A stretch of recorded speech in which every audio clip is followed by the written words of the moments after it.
Good evening and welcome to another Wednesday night where I get to hang out with my good friend Rich Drees and talk about movies. You're a big choice video guy? What the hell? Anyway, welcome on Wednesday night. Thank you for joining us at Generation Movie. We're not Generation X, Y, or Z. We're Generation Movie. Thank you so much for coming in and joining us tonight. I am joined, as always, by Rich Drees, one of the charter members of the... I always screw it up. It's the Film Critics Circle of Philadelphia, right? No? Society? No? I don't know. What is it, Rich? Circle. That's right. Of Philadelphia. Jesus yes, Christ. Philadelphia Film Critics. I don't mean to mess it up, Rich. It's an accident. But we got a good night. It's a night. We might have guests tonight. I think we do have guests, which is exciting. Mm-hmm. We're going to introduce him in a second. I'm royalty if you're a part of the View Askew Universe. Tonight we're talking about the seminal 90s independent flick, a little movie called Clerks, written and directed by Kevin Smith, starring Brian O'Halloran and others. And it's an important film. We're going to talk about the legacy as we progress through the evening. And we got some interesting stuff here. First, if you like what you're seeing, if you enjoy the show, by all means, go out and subscribe to our the Indie Escape Network, which brings you the show every week. We're thrilled tonight because Clerks, Rich, just to start off, one of the best independent movies ever made. Correct? I mean, for the cost for buck to box office power, incredible, right? It's definitely in the conversation. It's definitely one of the cornerstone films of the 1990s indie movement. With Slacker, which was actually inspired, which was an inspiration to Kevin Smith for Clerks. It helped. It was one of the films that for better or for worse, and we're gonna have to talk about this probably a little bit. Was helped build the Miramax, the Weinstein Company. And so unfortunately we, have that little bit of a complicated legacy later on involving Harvey Weinstein. But when we look just at the film side, the actual work, it is one of those foundational films that helped change the direction of American filmmaking. And also kind of in a unique way where we had a show earlier tonight, Loud and Nerdy, we're talking about Goddard. In a unique way, it's part of a unique 90s auteur movement that kind of hits in the 90s. Again, that we're going to talk in legacy. And we always start at the beginning. We always start with production. And there's no better way to start a production conversation than to bring in our guest for tonight. He's joining us in a busy week for him because Clerks III is opening, which is a big to do right now. Out from Fathom Events, and he's taking time out of his busy schedule to join us, so we're going to invite him on. Please welcome Scott Schiaffo. Scott, how are you? I'm good. What's going on, guys? I have a thing for you. Welcome, Scott Chiaffa. Thank you for joining us on Generation Movie. We are Thank you so much. ecstatic to have you because usually when Rich or I are doing our diatribes or talking or doing whatever, we are basically talking about stories or concepts that have kind of like filtered out from the movies we love. You are on the ground floor of one of the biggest independent films of all time. So what is it like 28 years later, putting the suit back on and working through everything? What is it like? How are you feeling? Well, it was a mind blower when I, first got the sides for the Chuli's cameo in the third one, and the third one was in a weird place for many years. He had a entirely different script he was kicking around 4 or 5 years ago, and that mutated into something else, and then it was kind of put on the shelf, and then this one was created, and it's just, I literally am usually left without ways to articulate just what an amazing journey and gift this film has been for me personally as a character actor. So let me can I ask a question? Right. So three has kind of got a meta feel to it, right? Where they recreate the original piece, kind of piece by piece. And let me ask: when they made the new version, when they made Clerks III, how close was it to the original shooting of the original production when you first did it in '94 or '93, I should say? Well, I guess in a lot of ways, the only thing that was really the same was the store, because now you're talking about, shoestring budget, and this had a budget.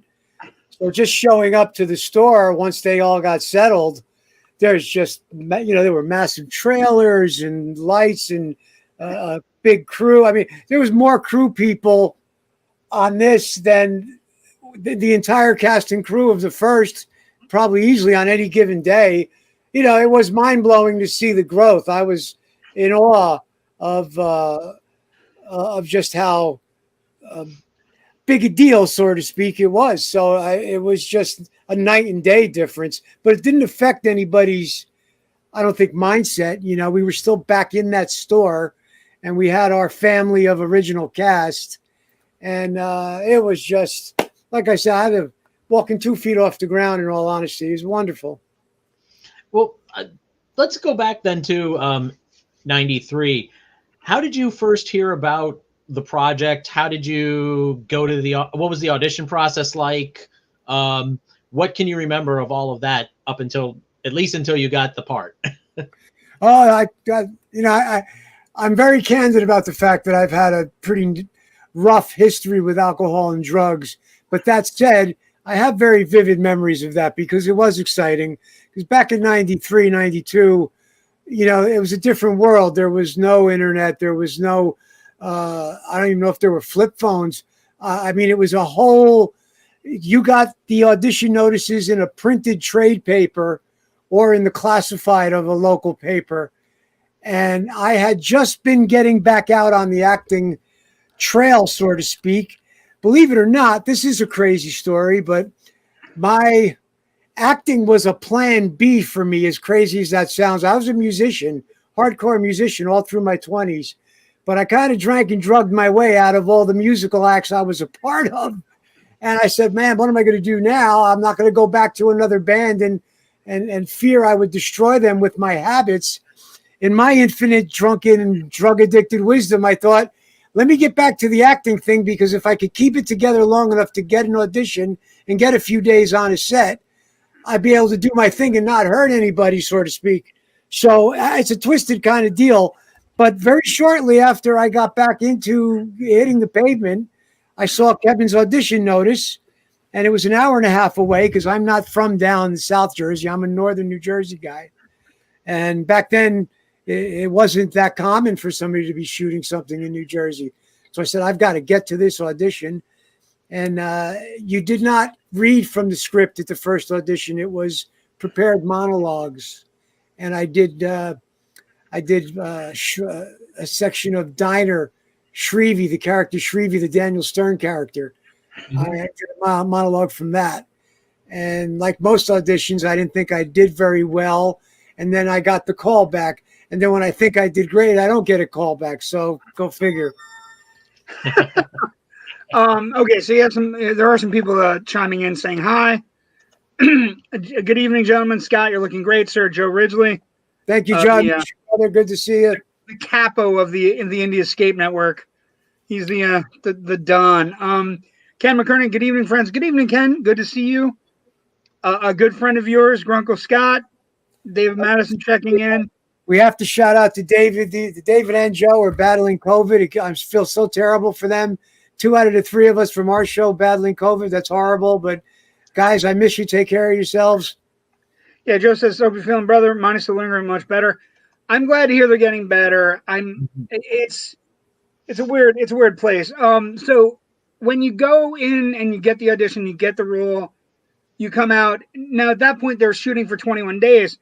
Are you, when you come in and do the scenes, are you focused just on you and then kind of hanging out, or is it kind of in out? Like you're saying, if you're dealing with the demons and you're working on the demons, you're like, I'm going to get out of here as quick as I can. I don't want to impact anybody else. On Route 35 down there was like a killer strip club. And I was like can't believe I'm admitting this, but I was a strip club junkie back then. You know, it's a long time ago. Stuff we get on a Generation Movie. Amazing. Yeah. But not that I actually spent a lot of time there. Don't get me wrong. I was on set, I believe, for 2 days of actual shooting, a couple of days of rehearsing. But no, I was not there for anything really other than the days that Chuli's guy was needed. But it was just so exciting, you know. Those guys were fried too because O'Halloran and you know, he was needed around the clock. He was just cooked because he was doing his gig in the day, shooting at night for days and days and days. But yeah, I had a couple rehearsal days, and then I think it's more than one shooting day. I could be wrong, but I also only ever got the Chuli sides, which is not uncommon. I didn't get a full script. So until I got the screener from Kevin, like almost a year later, I had no idea what came before or after. So you had no idea you're one of the ultimate foils for our hero on film. Or just how crazy that script got and how insane the story was. When you talk about the rehearsal schedule, is Kevin Smith, is he more, because I always ask this, Rich and I talk about, we've filmed some movies and we've done some things, certainly not Kevin Smith level, but is it more an improv based thing, or is it a follow the script as strict as you can, we're just going to work on getting everybody to know the script? Or are you giving a little bit of leeway on, like in a Kevin Smith universe? No, now Kevin is open to doing some improv, doing some riffing on the script. But I mean, let's face it, he's a wordsmith. He's a killer writer. For Clerks, it was, I mean, you know, dead on balls, cross the T, dot the I. He wanted it word for word from the script. So it was like doing theater. And the Chuli's guy had a mountain of stuff. So a little bit of it got cut when Miramax took the film. So it got cut up a little bit, not much. But the original ran even longer. When you see the uncut version of Clerks, which is on the Anniversary box set, the Chuli scene runs a little longer. But no, to answer your question, at that point, improvising was not something that he was looking for. He was looking for you to nail his dialogue. And, you know, that was a great thing because what he wrote was just killer. Did he give you an idea of the tone of the overall piece? I mean, you only knew your scene, but did he kind of give you at least a feel of the vibe of the whole piece as you were going into it? Or was that something you found during retakes and then maybe even he added in, you know, through editing and such? No, you know what I think, I mean, I knew it was when I first got to meet him after I was given the role. This probably sounds like BS now after the fact, but this is the truth. I was a bit older than most of the cast. I was pushing 30. They were all in their early 20s. And I was so impressed with Kevin as a person as I got to know him and talk with him, because the guy had a real command of language. It was obvious, had a great vocabulary. And he had a real plan and a vision. But no, he didn't go into too much of the rest of the movie. He didn't have an opportunity to do that with me, per se. And I came, and I had been around the block a few times in terms of acting. I was not in anything that had been released at that point, but I had shot some things. I had done some theater. I came, I brought my A game, and during the rehearsal, I was really losing my mind and loud. And he was just so taken aback with that. He was very happy. He kind of let me run with it. I guess I kind of nailed what he was looking for while we were rehearsing, because I didn't get a lot of notes necessarily. So I think that answers the question, I hope. Yeah, no, we were talking. You were talking a little bit earlier about the big difference. Like, one of the things that when you look at the production of Clerks, and when you do a little bit of story, or like a little bit of studying on it, the budget, $27,575, various credit cards limits pushed and prodded and moved around, insurance money here and there, all these different things. When you get on the set of Clerks 3 and it's totally different, but the vibe is still there, is that like one of the best feelings you've had coming into a movie when you're working on it? Because you have other projects that you've worked on. Yeah. But is it a great vibe to come in and go, nobody's got a big head coming into the third, second sequel? Well, I mean, I do get to see the cast fairly frequently these last 10 years because of the convention circuit. So we've become pretty tight from that. And man, this film, I say this all the time, Kevin's dreams came true with this film, but so did anybody connected to it. At least mine did. I mean, literally my dream was to be a supporting player, a character actor, work my way up to possibly doing leads. But I loved character actors my whole life. Harry Dean Stanton, Dean Stockwell, these type of cats. And, back in the 70s, people like Dustin Hoffman and Al Pacino and these guys, they were not leading men. They were character types, but then that type became leading men in Hollywood. So this was kind of my backdoor way of thinking, as to not have a big head, and there's a certain art to being a supporting player. But, man, to come back knowing the love for the film and just knowing that it was just a joy, man. I mean, it was just a joy. What was really different was the fact that Kevin had a loose attitude on this. And I went in there really intense, like wanting to nail it on the first take. And he's like, nah, relax. Let's have some fun with it. That was not at all how it was on the first one. He was like hoping we got everything first or second take, because by the third take, he's sweating money because, film costs so much. So, he let me go to Video Village and look at the first take I did because I wasn't feeling good about it. But I saw it in Video Village, and I was like, oh, okay, I see where we're going, and it's working. And it was just a joy, man. I couldn't have been, more on a cloud. I mean, how crazy is it? The Chulies guy had a trailer, just crazy. It was wonderful. So you were saying Harry Dean Stanton and Dean Stockwell. Are there any other character actors that you looked at that you went, that is who I want to be those guys, except for those two? Well, those two guys are real staples for me because they had so many decades, and they're in so many of my favorite films as supporting players. But we all dream. I had dreams of Mickey Rourke was really an idol of mine. I mean, in the late 80s, Mickey Rourke was a film demigod to me. Pope of Greenwich Village, Angel Heart. I mean, that's the guy that just left me floored.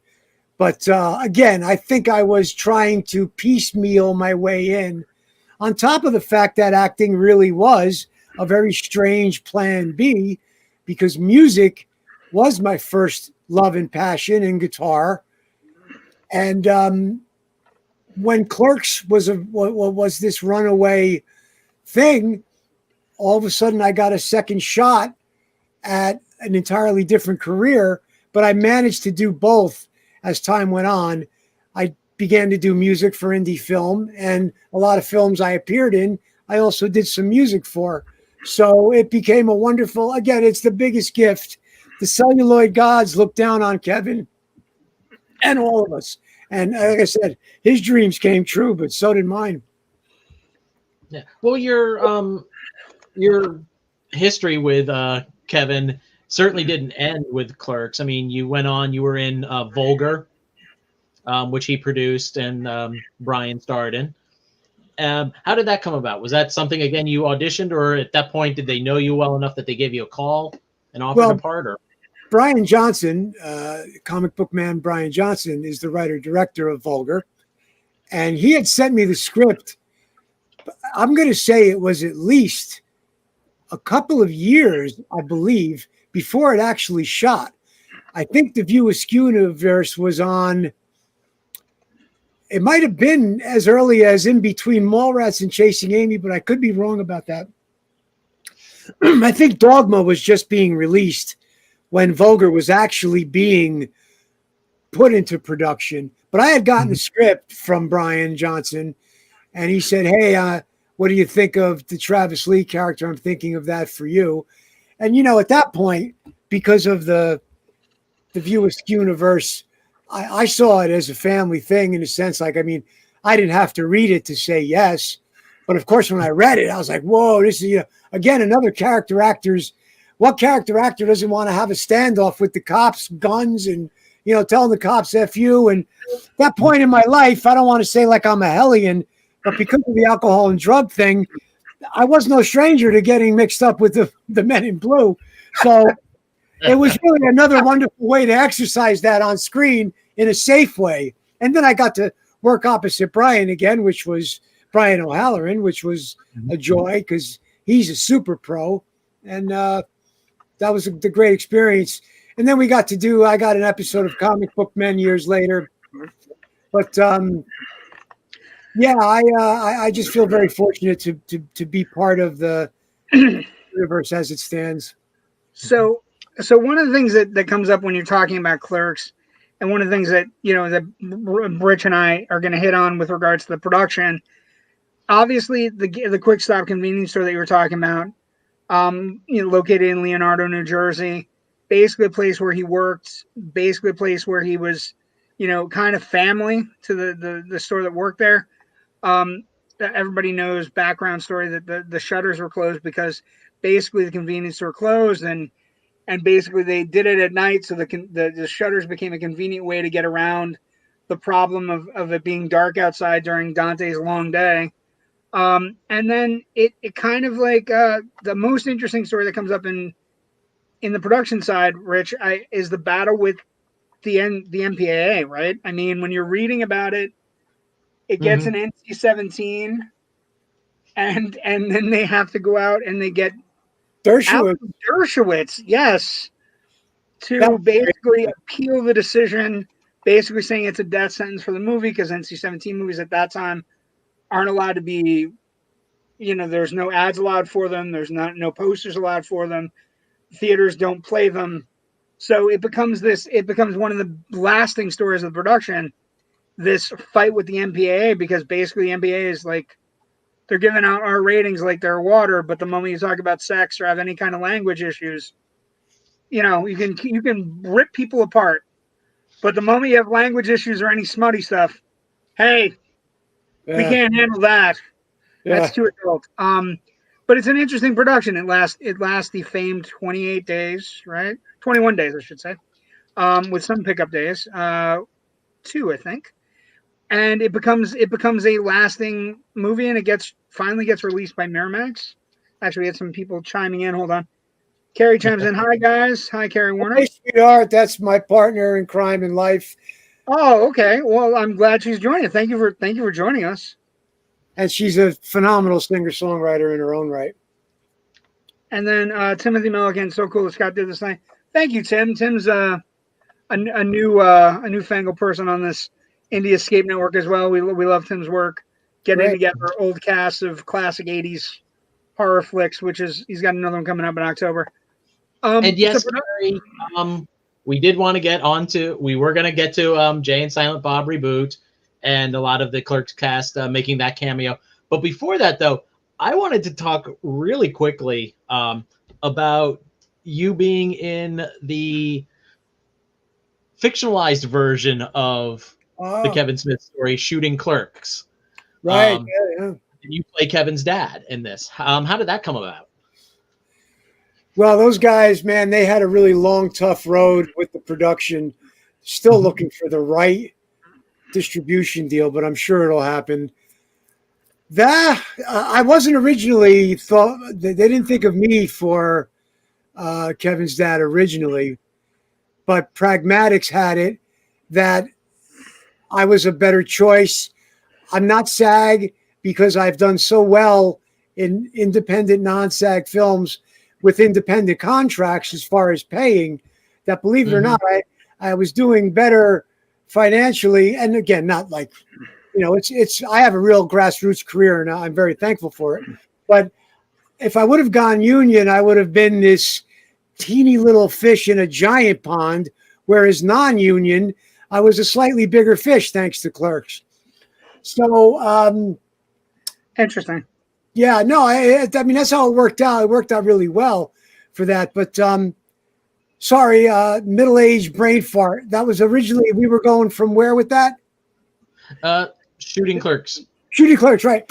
No, oh my God. But when it was presented to me, we would like you to play Don Smith. Like, what could have been more daunting than playing Kevin's dad? I mean, it felt like such a huge responsibility. And granted, he's not in the film a tremendous amount at all, but it was really nerve-wracking because I wanted to do him justice. I mean, we know how an important figure Kevin's father is in Kevin's life, and Kevin becoming a filmmaker is a tremendous amount had to do with his father.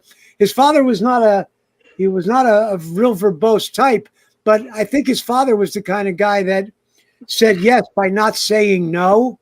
He was supportive, So it was again a wonderful gift, and it was an amazing thing. It was one of the screenings. Kevin's a very emotional guy now. He welled up when his dad's on screen, and it was just a beautiful, beautiful tribute I was able to do to play his dad. It was wonderful. Had you talked to Kevin beforehand about his dad a bit, or were you just playing whatever was on the page of the script? Yeah, no, I didn't. I had access to Ernie O'Donnell. I'm good friends with Ernie O'Donnell, and Ernie knows Kevin and knew Kevin's father very well. So I got to speak to him. And again, he was a man. He was the type of man that was, unlike Kevin, not a man of many words, but when he did say something, it pretty much had a lot of impact. And it was a wonderful thing. It was. I can't wait for people to see that because those folks did a really wonderful job with that film. And we all, I've been following them on Facebook for a little while now, and for several years, I think. And I've been just like, oh yeah, when is this coming out again? Yeah. So it's kind of frustrating. I'm anxious to see it, really. Carrie brings up this wonderful thing from the screening. Kevin sat behind us at the screening and cried at Scott's scene, which is nice. It's good. It's good to know you can make the tear ducts work, which is going to come in handy this week if people go to see Clerks 3. No spoilers, just letting people know. Clerks, not Clerks. Oh yeah, Clerks. She wrote Clerks. That's okay. Funny, when we went to London, that's sort of how it sounds like when they pronounce it. Clarks.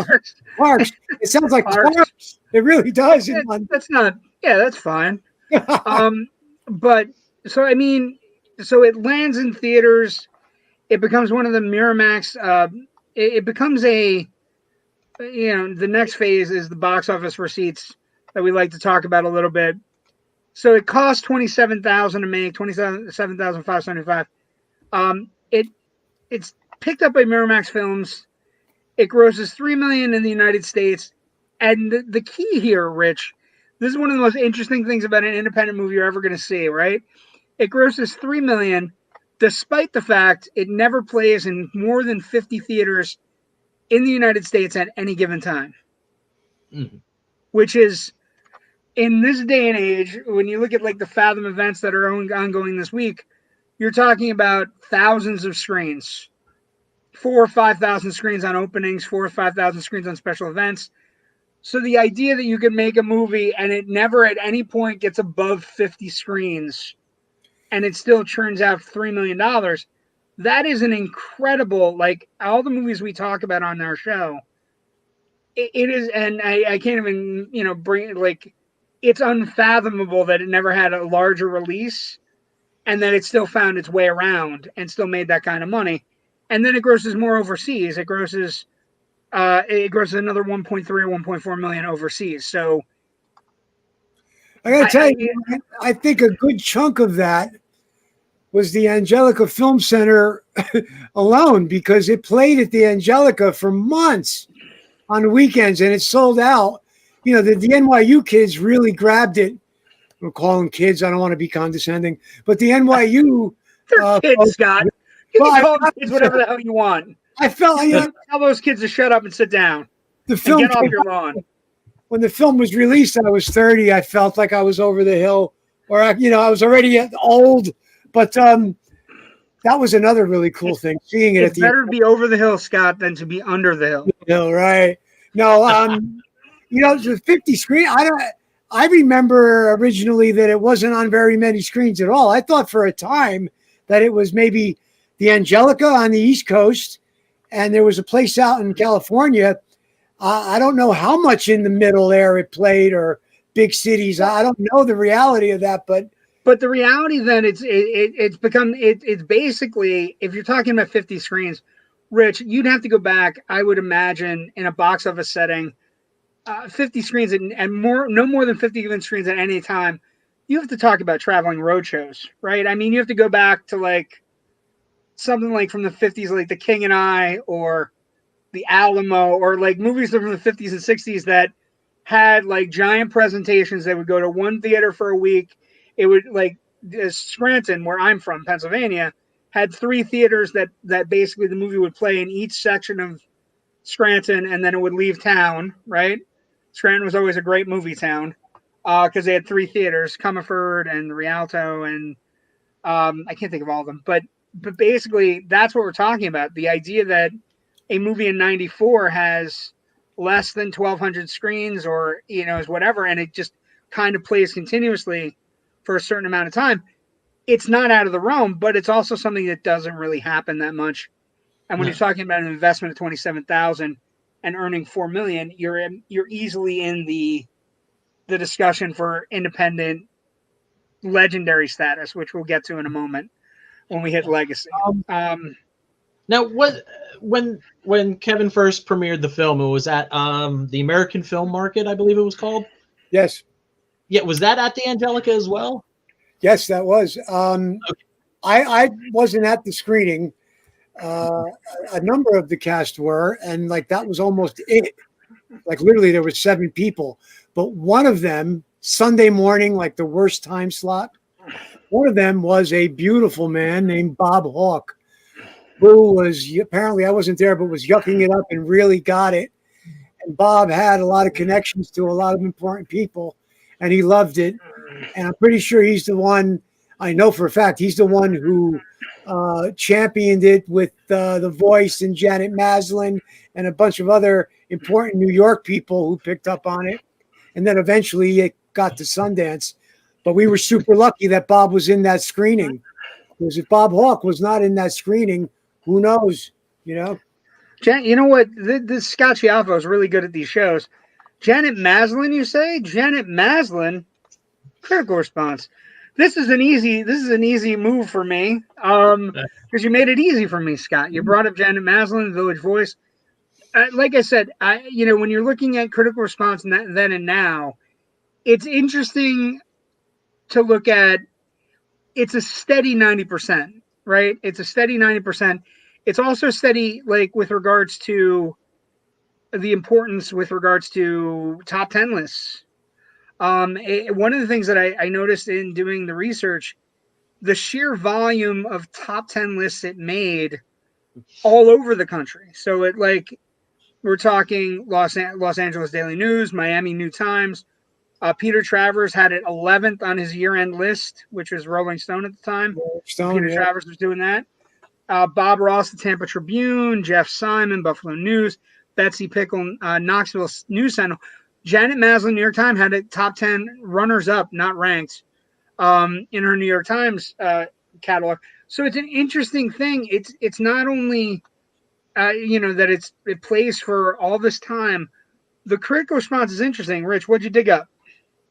Actually, I didn't look too much at the critical response because I think at this point the movie does stand for itself, and I think it's very much exactly this. The corner, like I said before, a cornerstone of this movement. So, we know that there was a positive critical response. There may be a little looking back now at it. And I think even Kevin Smith reflexively comments on that in Clerks 3 with the line about the Asian design major, is he an Asian who's a design major or just a design major who's into Asian design kind of a thing? Those things that maybe don't age 100% well. But he's at least reflexive enough to understand and look at those. And it's been a solid appraisal. I don't think this movie has undergone any kind of major reassessment. Yeah, you know what? It is. That's an interesting observation, because Scott, we do a show where we talk about like things how they get changed and things over time. Critical response changes. The one thing about Clerks and you're right about this, Rich. The one thing about Clerks that's never in doubt or has any kind of problem is that even though it's moderately raunchy, it never gets attacked, or it never has like there's certain movies from the 80s and 90s that you look at now and like they're very hard to digest. But I would say that the interesting thing about Clerks is the critical response, the sexuality and stuff that's in it is actually something where you look at it and you go, for the times, it's right, it's spot on. I remember conversations you would have at Denny's with people or whatever, where you're talking about the number of people have been with, and it's very spot on for the time, and it's actually refreshingly spot on for the time, actually, because a lot of things aren't necessarily, they get stuck in a time frame and they don't necessarily move, but this movie does. I think Maslin is an interesting review. I think when you look at somebody like say Owen Gleiberman, who is a tough critic, kind of like really a tough critic in his day when he was at Entertainment Weekly. I looked back on 2011. He looked back at it, and the line that he comes up with is, "Clerks lacks the grunge artistry of its forebears. It's a fast, likable 90 minutes of the movies. The way our culture is going, this may be what a hip sitcom looks like in 15 years."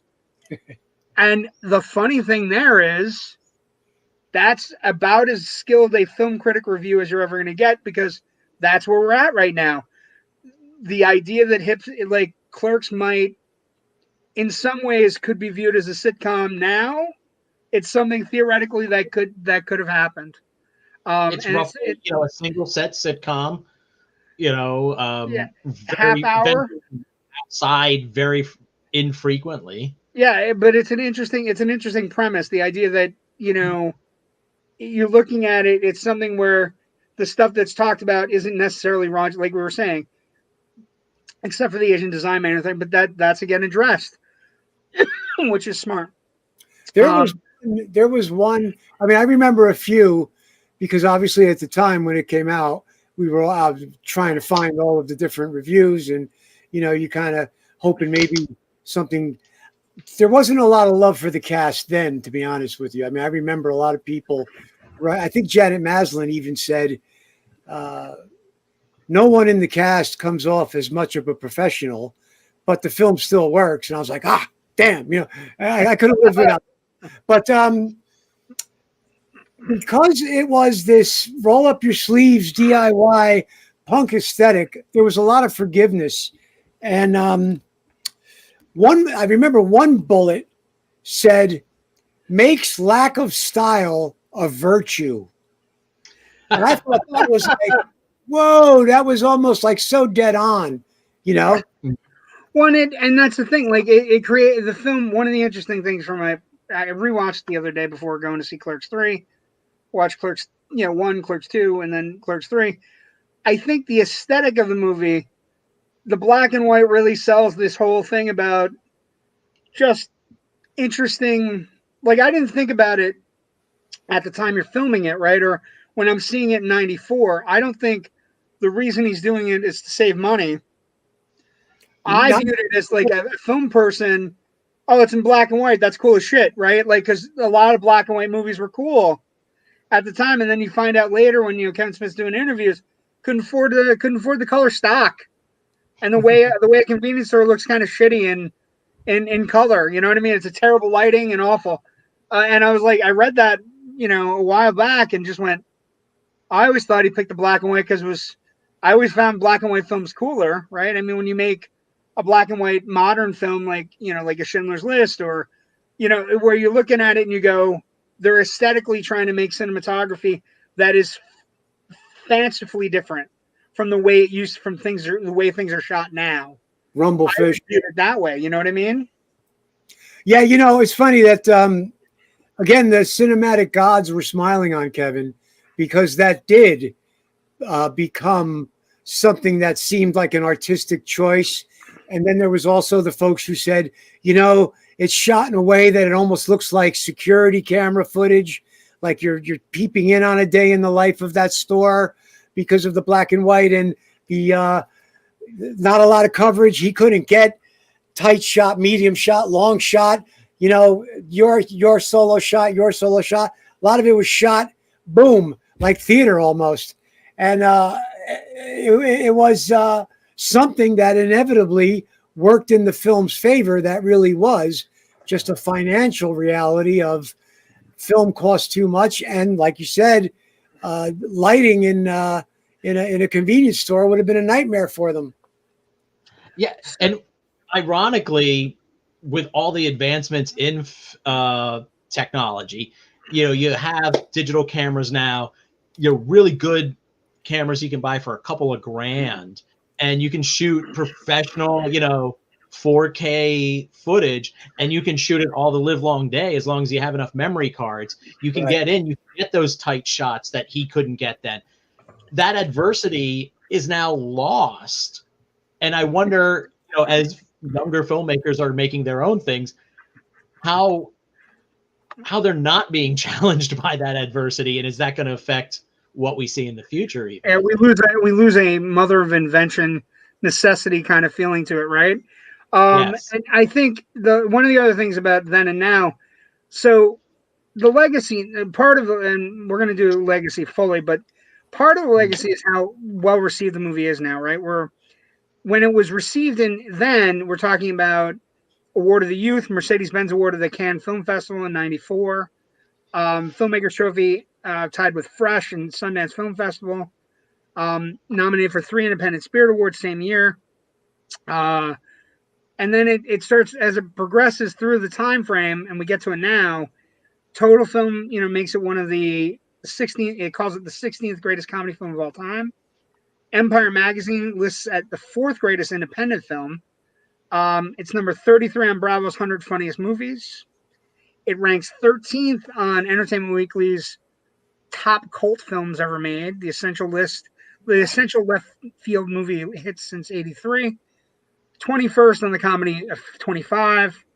And then Empire named it one of the 500 greatest movies of all time at 361. And then the ultimate thing of a now thing where you look at it and you go 28 years later, but Clerks is one of the 25 films chosen to be added to the Library of Congress National Film Registry in 2019, which is as good as you get with regards to a movie that's going to be preserved and saved and moved on for all time. We got some comments. Hold on. Ken wrote, it's at cult status. YouTube has many people doing first time seeing it reactions, and it's a hit on YouTube. Well, God knows, Ken, the YouTube crowd likes it. They must be right. No, I'm just kidding. YouTube is a new thing in my life because my 6-year-old nephew is obsessed with YouTube. I don't understand it, and I just want to watch movies. So I'm running into problems. A quick, I believe there's a pilot episode of Clerks floating around, not the animation. Yeah, there was a failed sitcom pilot that Jim Brewer was actually in it. Mhm. Quick critical response story. Harvey Weinstein, Ooh. while he's sitting in it at Sundance, the Chulies Gum Guy scene infuriated him. He got up and he bailed and he ran out of the theater because he was a smoker. And he was a smoker and he was insulted by the Chulies Gum Guy scene. That's awesome, Scott. That's the best story ever. Found that out years later. And Scott, you've completely gotten us over this whole how to deal with the Harvey Weinstein thing. That's perfect. He didn't like the movie, Scott. He can go fuck off. His brother had to convince him, no, you're wrong. You got to give this a chance. You know, when I heard that, I only heard that a handful of years ago. It was mind blowing. But I mean, there you have it. That was a bizarre thing. Not many people get to insult Harvey Weinstein and live to tell the tale. Scott, that's like a badge of honor in 2022. It is now, right? Yeah, that's amazing. And then we are always excited about critical response because Rich and I both take this watching movies very seriously and trying to get people to watch the right movies and trying to help people find movies. I think the critical thing for us, Scott, for me is always, I'm not necessarily trying to say movies are good or bad. I'm just trying to put you in the right place to find movies that you might like, right? And Clerks is one of those movies. Because I worked in a video store, so I had my movies that I would like get off the wall and be like, oh, you want to see something funny? This is funny. I like this and Reservoir Dogs are my two. You want to try something different? Because Blockbuster, I wasn't allowed to get away with a lot of like watching weird stuff, but Clerks and Reservoir Dogs were the two that I was able to get tons of people to just like rent and then come back and like ask me for the next thing. So that's an interesting story for me, Scott. Hold on, let's see. Scott Baker, saw Clerks 3 last night. Sean Baker, loved it, and you were great, man. Thank you, Sean, for chiming in. We appreciate you. Love that guy. He's a phenomenal musician. So, legacy and franchise viability. Obviously, franchise viability, Rich. We're on the second sequel, and it's a great thing when a franchise can have two sequels pretty well received and be able to go out on their shield on a high note, which I think is where you and I were talking. Mm-hmm. Clerks 3 for me is worth the ride, especially if you're a huge fan of the franchise. And so I say it's more than just two sequels. I think the legacy of this movie, the franchise, viability of this movie is the entire View Askew universe of films. Mallrats, Chasing Amy's, Dogma. This was like the indie comedy MCU before the MCU happened. So. Yeah, there's a good argument for that because the characters do intertwine. In Mallrats, they're talking about people from Clerks, and in Clerks, they're talking about people that end up in Mallrats, in Chasing Amy, Rick Derris and whatever. I mean, there's a lot of crossover. So it's kind of obviously not the same movie, but it is a universe. There's these characters crossing over. Brian plays his own brother in Mallrats. Yeah. Oh no! The franchise viability, the early thing is there. I think one of the other big legacies, Rich, and it's something that has to be discussed and it has to be, chimed in, and maybe Scott can comment a little bit on it.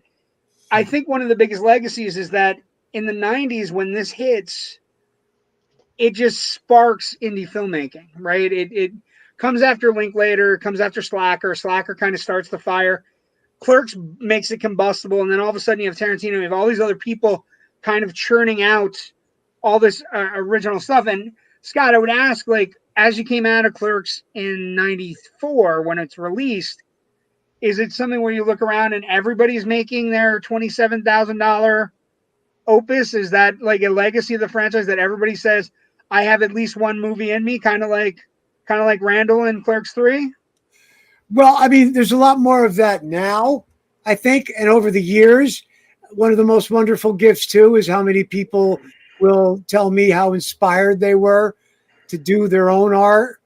Hard to say back then. I don't know just how many you know what became indie back then, was still probably under 3 million, but you're talking a lot of zeros nonetheless. Well, Kevin made that for lunch money, and he made that lots of zeros. So that really was bonkers. I don't know how many times that would happen over the course of the 90s. Something that was done on a real shoestring ended up earning a good buck for the people who distributed it. But the fact that people were inspired to, hey, maybe I can do this, that's a beautiful thing. Push people to do their story. And then it became a thing where, you'd see auditions and it would be, different auditions film. Hey, it's clerks in it's clerks in a, I can't think of an example now, but Clerks meets whatever.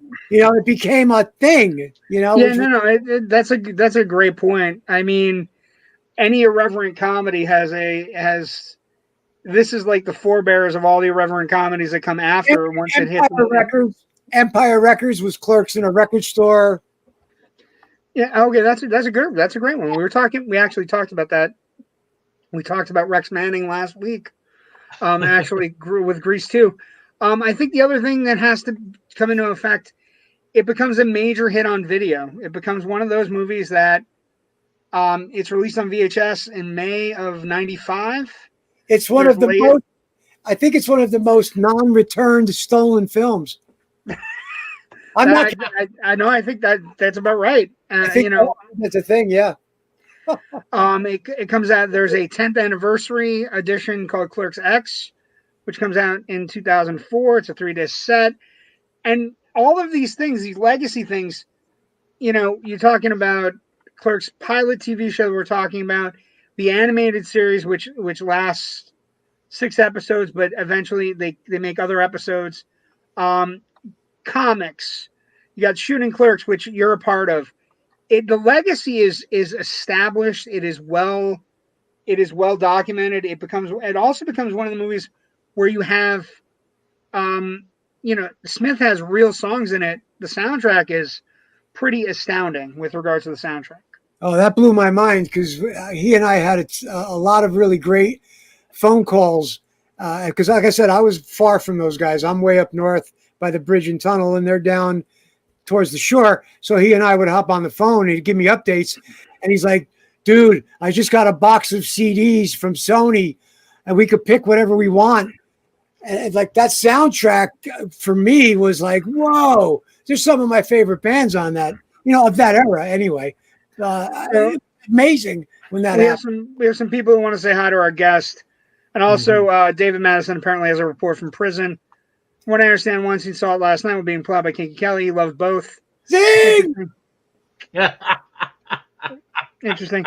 Brandon, my apologies, I'm late to the show, but I have to say about legacies, I'm an indie filmmaker today because of Kevin Smith and Robert Rodriguez. Studying these two and Edward Burns made me feel like I could do it, and did for many filmmakers all over the world.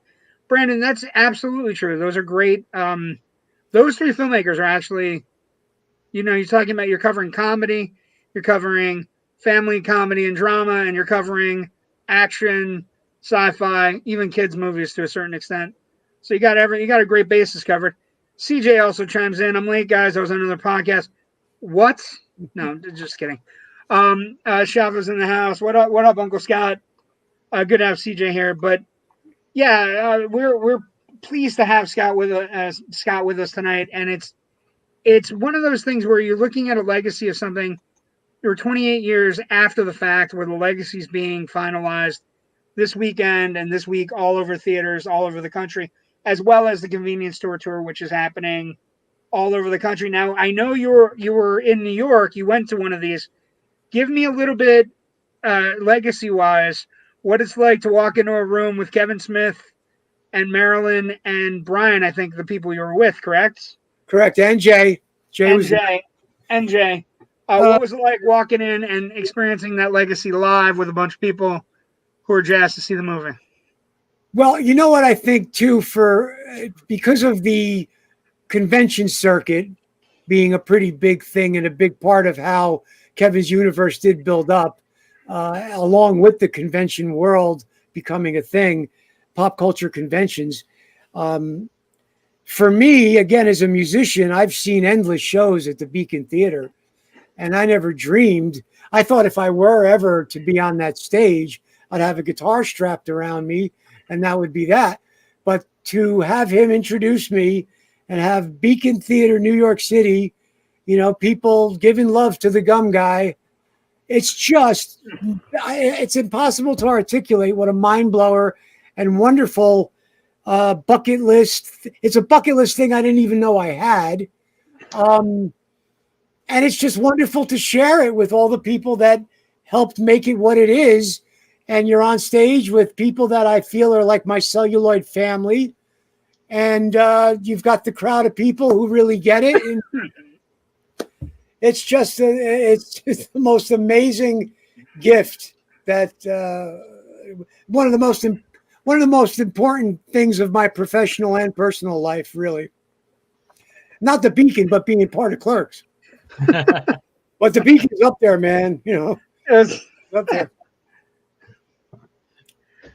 But I think one of the things that we also need to talk about a little bit is the franchise viability is actually going to extend out, right? Because if you make Clerks 2 and you make Clerks 3, I think it's going to have a pretty good week with Phantom Events. I think it's going to have a good year trip, half year, whatever they're doing with the convenience store.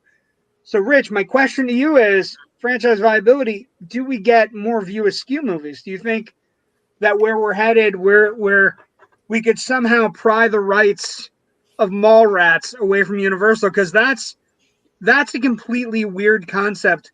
The idea that we could have a Mallrats sequel when there are no goddamn malls. I know. I would love to see a return. Kevin's talked about a project called Twilight of the Mallrats, which that's all we know about it, really, but it still sounds exciting to me. The one thing I liked about Clerks 2, and Clerks 3 was it was kind of like a raunchy comedy version of the 7-Up films, that documentary series that would go back and talk to these British kids like when they were 7 years old, and they checked in with them when they were 14, and then 21, 28, 35, and so on. And I found that was a great way to kind of like, because I'm 53, so that kind of puts me like right around that age of the main characters. So it was always an opportunity to speak to things that I see going on in my life or what I may be feeling. And that's what I really like about the Clerks series. And the View Askew stuff in general, I think, has a resonance partly to me because of my age. Roughly the same age as Kevin. I think he's 2 years younger than me. And so, yeah, I think as long as those movies continue to speak, not just generationally to me and, people my age, but I think younger generations, once they age into whatever age Kevin was when he made Clerks 2, or when he made Dogma, or when he made Chasing Amy, they'll start to recognize things. Oh, okay, I'm experiencing this too. I'm having questions about my religion now at this age, and that's what Kevin's working through in Dogma. That's in, suddenly, they'll be making that maybe a more personal connection that way. So I think as long as Kevin is interested in kind of examining it, what's going on around him and finding the funny in it, we'll keep visiting the View Askew universe. I think it's like an old pair of shoes or well-worn friends that you maybe don't get as much time to see, but you run into them, and then you spend an hour and a half talking to them, and it's just like you were back at Denny's or wherever you hung out, Perkins, or wherever you hung out in the NEPA area, and basically you what I think is most astounding and lasting franchise viability, lasting legacy, is that you're right. We are living these times, these difficult, heavy lifting moments in life that we all have, that everybody experiences. And when you get to go back and experience it with characters you really truly love or really care about, it makes those moments a little bit more, palatable. Like, hey, I lost a friend. Hey, I know you lost a friend. I lost a good friend. Mm-hmm. It's one of those things where it's really important. And we got a couple more comments. Let's see. Kevin writes from life experience the best way to write. I agree wholeheartedly with that. And I think you're right. I think touching on the comedy that goes along with all of those things. Brandon, a huge laser left by film was some of the amazing talent that came out of the films. Ben Affleck through Chasing Amy, Kevin Smith got Good Will Hunting made for Affleck and Damon, who I wasn't aware of seeing Hunting. Tons of young other stars from the universe: Jason Lee, Jeremy London, Joey Laurie Adams. Yeah, there's the View Askew universe has produced a certain amount of high quality actors that have come out of it and certainly done other things. The Goodwill Hunting story is a great story because without Kevin, I don't know there would have been a Goodwill Hunting. You know, that he was a big part of getting that made. I want to quickly say the San Diego Comic-Con Clerks III panel is up on YouTube, and Kevin discusses a lot of this stuff. It's very informational, and there is a lot of talk about some View Askew projects moving forward. I think you may see a Mallrats thing, and there's a lot of talk about reviving the Clerks animated series. So there's a lot of renewed interest, which is an amazing blessing from this. I would love to see a return of the Clerks animated series because once, just as a writing exercise, I outlined an episode of the show. That's and great. I just sat there for like a couple of hours with my pen and paper and just chuckling to myself. So I missed that show enormously. CJ has a question for you, Scott. When did you know you were going to be in Jay and Silent Bob reboot? Well, it wasn't too long before they went into production. You know, the rumblings of the people who are all connected. Like I say, I'm pretty close with Brian and Marilyn and Ernie O'Donnell. Ernie O'Donnell, who's an awesome guy, who's very connected in a way that's almost, he's not the kind of guy who looks to showboat or ever do a lot of, hey, look at me. But Ernie's probably been in more of Kevin's films than any of us. I heard from Ernie, hey, there's going to be a very cool cameo for the Clerks cast in the reboot. And we're shooting in New Orleans. So we got to spend a couple of days in New Orleans. And when I heard what the actual cameo was, it was the most cool made a thing. Like if you would have told me, I'd literally be cameoing as me, which is the craziest thing, you know, because they very meta, Scott. Very meta. And even in Clerks 3, what's happening is I'm kind of playing the actor playing the actor. You know, it's just really bizarre. Man playing a woman playing a woman. It's crazy. It's like Victor Victoria. So I think the legacy, I think we were talking about something at Clerks. When you look at it, you discuss it, and you take it and you cherish it. You find a movie you love, and then you find friends you love, and you just kind of, you know, one of the things about movies that make it special and make it unique and interesting is that the ability to go in and maybe go back and maybe meet some of these people that you haven't seen in a while, and it's good to go back. And the original holds up remarkably well. Like that's one of the things that has to come into contact when you're talking about Clerks and the franchise. And of course, this week you got Clerks 3 premiering all over the country. You have the Clerks Convenience Store tour, which is you can find that online, clerks3movie.com. So, Scott, I want to thank you for. Oh, God, you got one more thing? I'm sorry. Before we go, you know, I did want to bring up one other thing from the production of the movie. Because unfortunately, you know, Lisa Spoonhour passed away a few years ago.